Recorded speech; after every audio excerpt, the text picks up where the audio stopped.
दोस्तों, ट्रंप को टाको के नाम से अमेरिका में चिढ़ाया जाता है और ट्रंप इस नाम से खूब चिढ़ते भी हैं।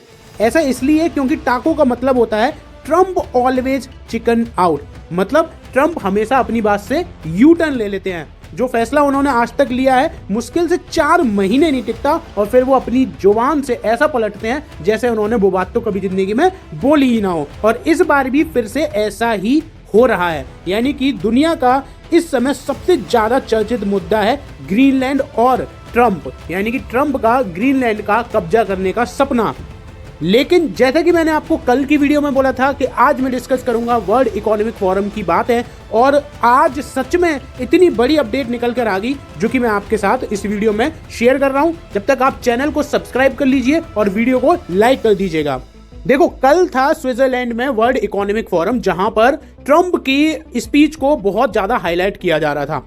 बेसिकली ट्रंप ने कल सबसे पहले तो ये बोल दिया कि हम ग्रीनलैंड पर आर्मी से कब्जा नहीं करेंगे।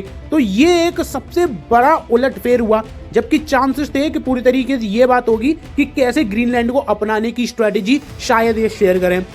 लेकिन कल देर रात दावोस में वर्ल्ड इकोनॉमिक फोरम के अंदर पूरी दुनिया के सामने ट्रंप ने घुटने टेक दिए। ऐसा बोलकर उन्होंने ऐलान किया कि हम ताकत के बल पर ग्रीनलैंड को नहीं कब्जाएंगे। हालांकि वो यह बात अभी भी कह रहे हैं कि ग्रीनलैंड को अमेरिका में मिलना मेरा सपना है और इसके लिए हम डिप्लोमेटिक रास्ता अपनाने वाले हैं। एक डील करने की कोशिश करेंगे डेनमार्क के साथ, और नाटो के चीफ हैं जो कि मार्क रूट, उन्हें मैंने बताया कि मीडिएटर जो कि इस पूरी डील को नेगोशिएट ये अब करने वाले हैं, लेकिन सेना का इस्तेमाल हम नहीं करने वाले ग्रीनलैंड को कब्जाने को लेकर। तो ये बयान जब निकल कर आया तो ये बहुत ज्यादा अचंभे वाला भी था, और हमेशा की तरह जो ट्रंप की फितरत है वही उन्होंने यहाँ पर काम किया भी, यानी कि यू टर्न।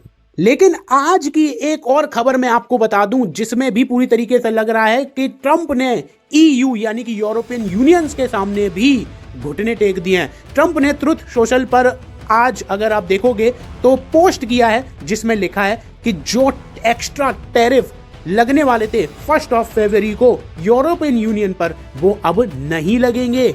ऐसा क्या हो रहा है जियोपॉलिटिकल सिस्टम में जो कि सामने बाद में आएगा, लेकिन है बहुत इंटरेस्टिंग।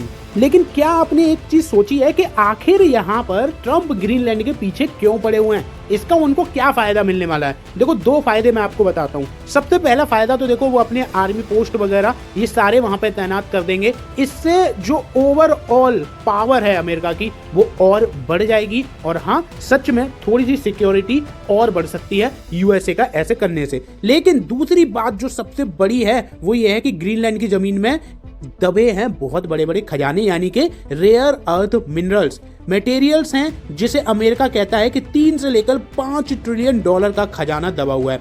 तो देखिए, ये है यहाँ पर सबसे बड़ा झूठ। खजाना जो है वो वहां जरूर है, लेकिन आप उसे निकाल ही नहीं सकते। आज तक इंसानों के पास ऐसे उपकरण या ऐसी तकनीक नहीं है जिससे कि वह उस जमीन को खोद पाए और ये खजाना निकाल पाए। अब आप बोलोगे तो ऐसा क्यों है, आजकल ऐसी कोई भी टेक्नोलॉजी कैसे हो सकती है कि नहीं बनी? बेसिकली ग्रीनलैंड पड़ता है आर्कटिक रीजन में, और इसलिए जमीन के ऊपर आपको मिलेगी बर्फ, और बर्फ इतनी ज्यादा कि आप मतलब उसको डिग आउट कर ही नहीं सकते हो। यानी कि करीबन 2 माइल बर्फ की खुदाई करनी पड़ेगी आपको। 2 माइल, समझ रहे हो? ये लगभग अंदर आप ये सोचो 3 किलोमीटर की बर्फ बनी हुई है। तो पहले तो आपको वो हटानी पड़ेगी, उसके बाद अपनी खुदाई चालू करनी पड़ेगी। तो ऐसा लग रहा है अभी तक तो पूरी तरीके से इम्पॉसिबल। और अगर इन्होंने किसी भी तरीके से वहां की बर्फ को पिघला दिया तो बाढ़ आ जाएगी, पूरा ग्रीनलैंड डूब जाएगा, आसपास का रीजन डूब जाएगा। जी हाँ, मैं बिल्कुल सही बोल रहा हूँ। पूरी दुनिया में समुद्र का जो लेवल है वो इतना ऊंचे उठ जाएगा कि दुनिया के कई शहर डूब जाएंगे। इवन अमेरिका का न्यूयॉर्क भी डूब जाएगा। इसलिए बेसिकली ये सब दिखावा है। असली बात है अपनी आर्मी तैनात करना, अपनी और ज्यादा पावर दुनिया को शो करना, और ये दिखाना कि देखो यूएसए जो भी चाहेगा आज के टाइम पर उसके पास इतनी पावर है कि वो सब कुछ बिना किसी पर्टिकुलर रीजन के दुनिया को पागल बनाकर कर लेगा। आपके क्या विचार हैं इस चीज पर कमेंट में आप जरूर बताइए।